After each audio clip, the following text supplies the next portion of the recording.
Bidok berlalu, kiambang bertaut kembali. Ni kata-kata ni disebut dalam khutbah Jumaat tadi dekat Negeri Sembilan. Saya ulang sekali lagi.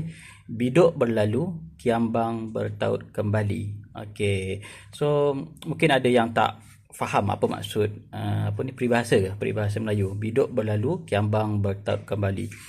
Okey, bidok ni apa? Bidok ni macam perahu lah, perahu yang jalan dekat sungai, dekat tasik dan sebagainya. Bila dia kata dan kiambang bertaut kembali. Kiambang ni bunga-bunga kiambang lah, macam kalau kiambang ni hidup kat air kan, dia terapung atas air.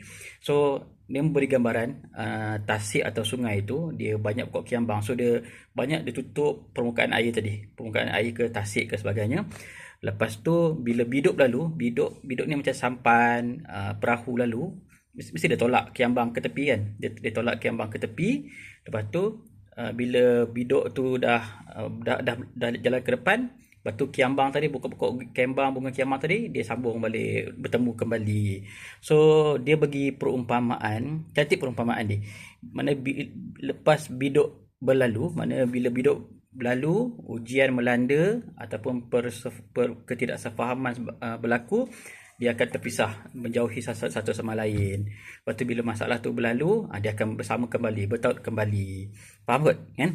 Mana bidok berlalu, bila masalah berlalu, kata masalah telah diselesaikan, lepas tu masing-masing saling memaafkan, saling rapat merapati satu sama lain seperti mana asal. Dan itulah kemuafakatan. Kalau Negeri Sembilan dia suka pakai kebulatan dan seumpamanya lah.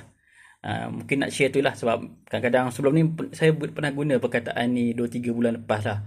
Maksud kawan-kawan dia tak apa familiar, sebab lah kita pun tak biasa film bidok tu apa benda kan. So bidok ni adalah macam perahu ataupun sampan yang digunakan biasanya di sungai ataupun di tasik.